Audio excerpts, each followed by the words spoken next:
Hello friends, foodie ലീനൂസാണ്. ഞാനെന്നുള്ളത് ട്രിവാൻഡ്രം ഈഞ്ചയ്ക്കലുള്ള ഹനീഫ മാമൻ്റെ നാടൻ മസാല സോഡയിലാണ് കേട്ടോ. നാടൻ മസാല സോഡ എന്ന് പറഞ്ഞിരുമ്പോൾ ഒരു അടാറ് സംഭവമാണ് കേട്ടോ. ഇത് കുടിക്കാൻ വേണ്ടിയാണ് ഞാനിങ്ങോട്ട് വന്നത്. നമുക്ക് ഹനീഫ മാമനോട് തന്നെ ചോദിക്കാം. അതെ അതെ, ഏതൊക്കെ വെറൈറ്റി ഉണ്ട്? മാവാടെ വെറൈറ്റി നാടൻ മസാല സോഡ.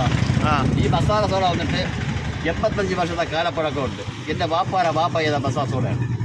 13 വർഷം കൊണ്ട് മാവാക്ക് അനുഗ്രഹം മാവാക്കിയിട്ട് 13 വർഷം കൊണ്ട് ഇവിടെ ഈ വെറൈറ്റി അടിച്ചുകൊണ്ടിരിക്കുകയാണ്. കുഴപ്പമില്ല, കുടിക്കുന്നവർ തന്നെ അഭിപ്രായങ്ങൾ പറയുന്നുണ്ട്, വരുന്നുണ്ട്. വേറെ കുഴപ്പങ്ങളൊന്നും തന്നെ ഇല്ല. അത് കഴിഞ്ഞാൽ മസാല സോഡ കഴിഞ്ഞാൽ കിർലോസ്കി സർബത്തുണ്ട്. അത് കഴിഞ്ഞാൽ സ്ട്രോബെറി ഉണ്ട്, ബ്ലൂബെറി ഉണ്ട്, പുതിന സർബത്തുണ്ട്, കിർലോസ്കി സർബത്തുണ്ട്. ഇങ്ങനെ ഓരോ വെറൈറ്റി ഐറ്റം മാവാടിച്ചുണ്ട്. പിന്നെ അത് കഴിഞ്ഞാൽ ജിഞ്ചർ കാന്താരി ഉണ്ട്. എല്ലാ വെറൈറ്റി ഐറ്റങ്ങളാണ്. ലോക്കൽ ഐറ്റങ്ങളൊന്നും തന്നെ മാവ കൈകാര്യം ചെയ്തില്ല.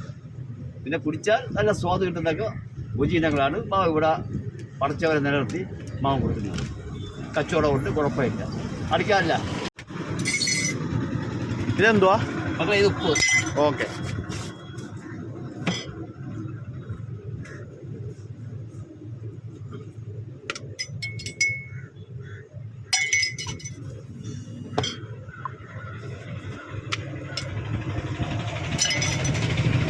മക്കളെ എവിടെ തന്നെ?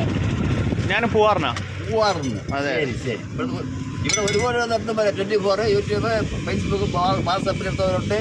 അത് കഴിഞ്ഞിട്ട് മുകേഷ് മോൻ വന്ന് ഫസ്റ്റിൽ സ്റ്റാർട്ടിങ് മുകേഷ് മോനാണ് തുടങ്ങി വെച്ച് കുഴപ്പമില്ലായിരുന്നു. പിന്നെ അത് കഴിഞ്ഞ് കൊറോണ ഉണ്ട്.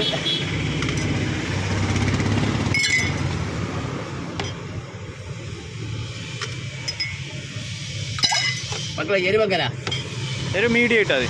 ഇത് അരി നെല്ലിക്കയാണ്. ഇതങ്ങനെ ആർക്കും കൊടുക്കില്ല, എങ്കിലും എല്ലാം ഇടയാണ്. ഓക്കെ. അതിന് സ്വാദുണ്ട്. ഓക്കെ.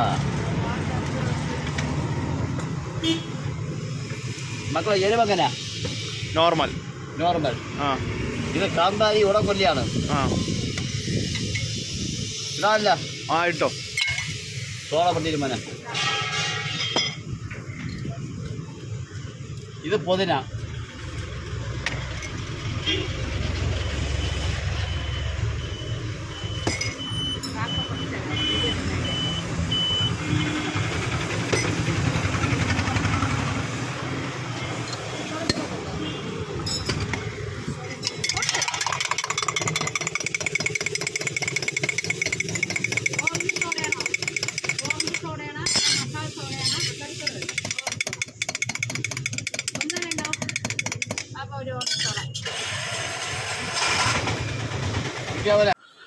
ഹനീഫ മാമൻ മസാല soda, Trivandrum foodie Leenus blogs. Thank U.